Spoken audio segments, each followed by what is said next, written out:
So what's up? Kamusta? Ayos ba tayo dyan? So nandito ulit tayo sa may Rusi Baliwag branch para sa update natin. At bagong color or ibang kulay pa ng Rusi Force 150i. So tara, ikutan rin natin to ano nga ba yung mga pwede natin isuggest pa kay Rusi.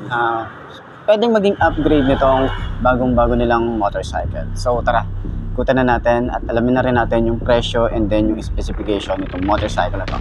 Ayos na ayos yan. Moving silent, feel the violence, the excitement, I know the assignment. I'm taking over, I'm sick of mediocre. I'll be the closer, I got a different motor.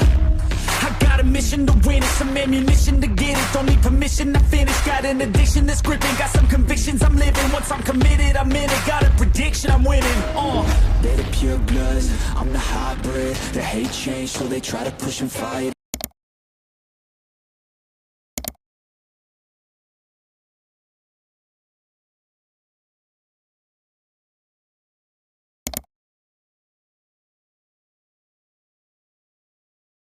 So ayun ang mga best no sa lahat ng mga nagtatanong, magkano nga ba ang ganitong motorcycle? Ito ay nagkakahalaga ng 110,000 kapag kinuha nyo ng cash. At syempre, available din po yan sa hulugan or installment.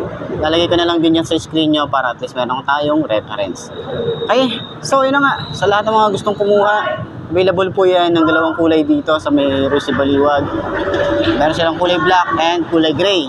Okay, so sa mga nakagamit na ng ganitong motorcycle, baka pwede nyo i-comment dyan sa comment section. Ano nga ba yung mga naging experience nyo sa motorcycle ito? Ayos yan, di ba? I stay steady, yeah, I've always been defiant. Up against the beast, yeah, I'm up against a giant. But now I'm gunning for their heads, and I will die with no regrets. This season come to an end, I'm seeing all red. And now the king is dead.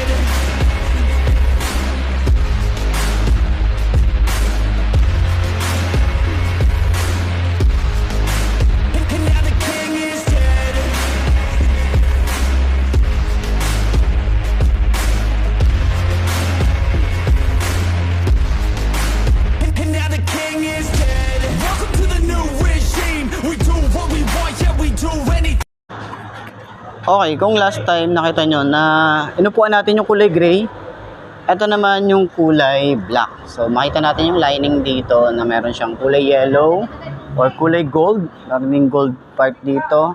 Dito rin sa side, kulay gold or yellow. And then wala naman silang masyadong binago dito sa design pa. No, kung ano yung nasa kulay gray, yun lang din yung available na design din dito. Wala naman silang masyadong binago. Details lang talaga.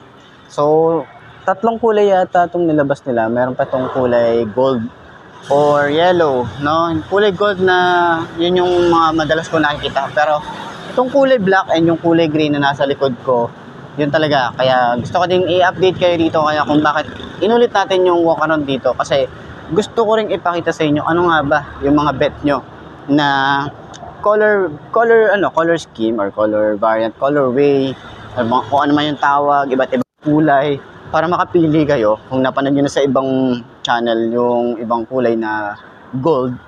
At least dito sa channel natin meron tayo ritong kulay black and kulay gray. So ayan, upuan pa rin natin to. Alam nyo naman ako, inuupuan ko talaga lahat ng mga motorcycle na bago ni Rusi para at least baka meron tayong mapansin, di ba? Masabi natin sa inyo. So suggest naman kayo, ano nga ba yung mga, or comment kayo, ano nga ba yung mga pwede nating i-advise pa or i-suggest kay Rusi na mga pwede nating i-upgrade, di ba? Para malay natin maraming version ang lumabas nitong motorcycle na to.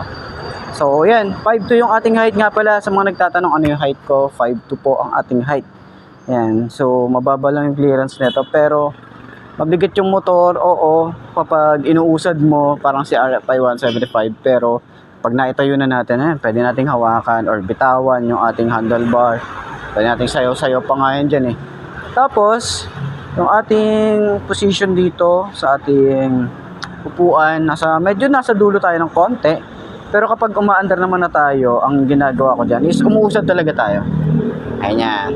So, ang komportable lang neto kasi meron tayong parang naka-camelback na kasi yung ating upuan dito. So, meron na tayong sandalan sa likod. Ganyan. So, kapag mahaba na yung biyahe natin, kailangan natin sumandal, makakasandal tayo.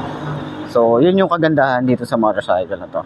So, para na rin siyang naging ADB, no? Di ba? Hindi lang dito nilagay yung kay ADB. So, yun yung mga pwede natin suggest. Di ba? Yan. Sa kanyang shock, oy, same lang din to. Sa harap, same lang din yung kung ano yung naramdaman natin dun sa kulay gray. Ito, ang ganda nung ano nito. Ganda nung assembly nito para sa kanyang shock. Yun talaga yung concern ko rito. Yung T-post niya, yung bearing niya. Kasi si RFI, yung mga naging concern ko doon is yung bearing niya. Lagi kong pinapalitan. Lumuluwag kasi siya. So, tingnan natin yung pinaka-review nito. Kung mali naman natin, di ba? Isunod natin na motorcycle. Yan. Turning radius. Di ba? Malawak din siya. Tapos ang gaan, no? Napakagaan. Dali nitong isingit-singit. Yan. So, sa OBR natin, hindi siya ganun kalawak katulad nung kay RFI, pero sexy kasi siya rito eh. Pero makakaupo naman ng maayos, tsaka hindi siya masyadong bukaka para dun sa OBR natin. Yan. So sa tingin nyo, sulit nga ba ang kanyang design or looks? Yung 2025 sumasabay nga ba? Comment nyo naman yun sa baba. And center stand natin. Kung madali din siyang center stand, ayan. Sobrang lambot lang din ng center stand niya. Ayos.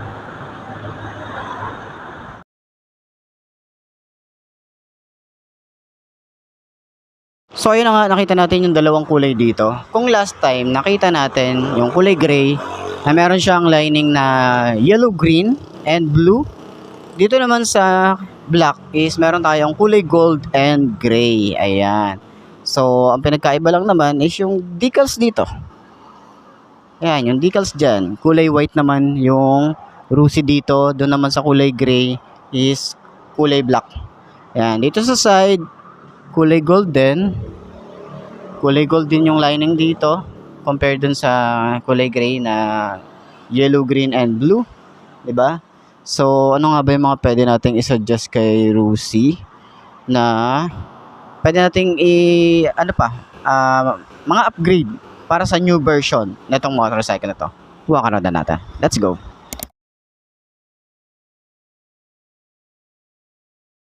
So yun na nga, gaya nga nung una kong sinabi, sana upgraded dito or i-upgrade din dito yung adjustable na windshield. Malay naman natin, alam naman natin si Rusi, mga nakakaisip din sila ng ano nga ba yung pwede natin gawin pa rito para at least kapag nagustuhan ng tao, ano yung pwede pa nilang makita sa mga susunod na taon. Ganon kasi tayo eh, gusto natin ng bago, 'di ba? Gusto natin ng bago kapag bagong taon, bagong motorcycle, bagong upgrade. Yun yung mga nasa isip natin. Lalo na tayo mga consumer talaga. Sa looks niya, wala na akong masasabi. Maganda naman na siya. Pero, sana maglabas sila ng may camera. Diba? Yun lang naman. Mali naman natin maglabas yung si Rusi ng camera. Kahit dito lang sa harap. Kumaga na lang din. Protection lang din. Safety features lang din para sa mga in case na may banggaan or ano, meron tayong pruweba. Diba? So, malay natin, ito yung mga sinasuggest natin na malay natin, maglabas sila ng ABS. Malay naman natin, di ba?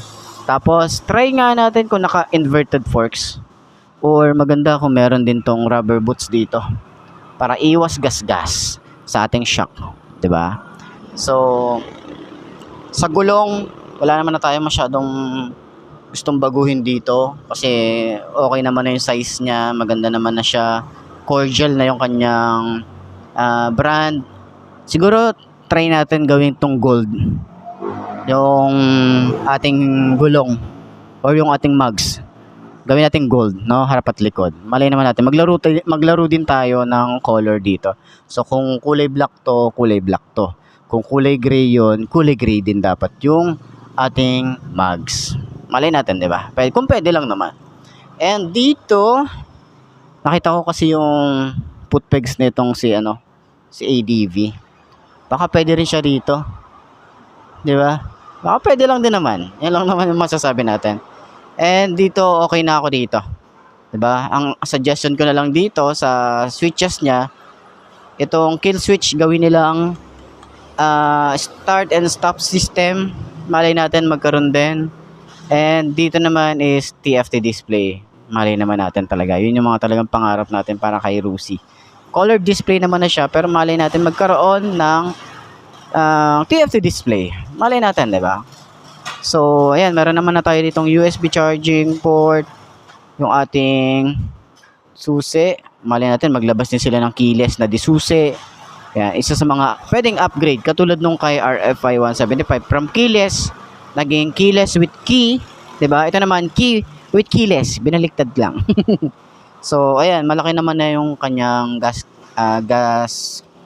tawag dito, gas capacity or fuel capacity, malaki naman na to.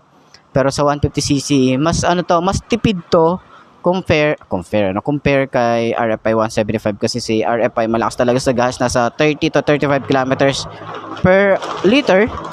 Ito naman is nasa 40 to 45. Depende sa paggamit nyo ng throttle. Ayan. Tapos dito naman, lagyan nila to ng baso. 'Di ba? Malay naman natin maglagay din silang baso. And then yun, yung mugs dito, gawin din nila kung ano yung kulay ng motorcycle, yun din yung kulay niya, 'di ba? Malay natin, gawin din, 'di ba? So sa tambucho, okay na ako dito. Maganda na siya. Yan, sa taillight niya, siguro suggest ko lang din kulay red to. Parang mas gusto ko may red ako nakikita sa likod eh. Okay na yung part dito. Signal light niya nandito sa side, daytime running light, 'di ba? And dito naman sa ating bracket, yan, siguro maglagay sila rito yung may top box para additional na kung gusto magkaroon ng top box, yung bracket sana may top box na para hindi na bumili yung mga consumer natin. Ayan. So wala rin tayo ditong kickstart pero okay na ako dito, 'di ba? Okay na rin na may side stand kill switch doon. So ang concern ko na lang din dito is medyo matigas.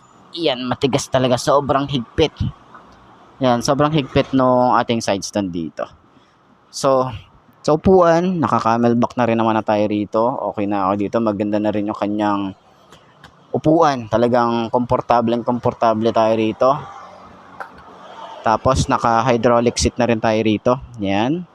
Maluwag yung ating compartment. Goods na tayo rito. Ayan. So, ito, madali siyang isara. Okay, buksan ulit natin. So, last time kasi na nag-review ako, ano siya, may nahirapan akong isara pero eto isang ano lang. So siguro yun o yung itong kulay gray na to medyo maluwag lang siguro for adjustment lang siguro yung upuan niya para kapag isang baba lang masasara agad siya. Yun lang naman yung concern natin. Okay? So yan. Yun lang naman baka meron kayong mga suggestion diyan na pwede nating isabihin kay Rusi sa mga vlog natin or comment niyo sa baba. Baka nanonood si Rusi ngayon or ayan, para at least alam din niya kung ano ba yung mga hinahanap ng mga consumer na pwede nating i-upgrade na hindi masyadong maapektuhan yung presyo niya, di ba? So, ayos. So ayun na mga best, no, ito na ba ang motor na babagi sa'yo? Kung ito na nga ay markahan mo na at mag-subscribe ka na sa ating YouTube channel. I-click mo na rin notification bell para updated ka sa lahat ng videos na upload natin. Dito araw-araw sa lagi tatandaan, wala sa brand ng motor ang itatagal yan. Kundi na sa pag-aalaga mo yan, tatagal yan, ayos na ayos yan. So kita na lang ulit tayo bukas. I'm Mark D. Ciao. Maraming salamat sa inyo. Babush. Blood pumps as my form starts evolving. Better watch out or I'll put you in a coffin. You can't stop me.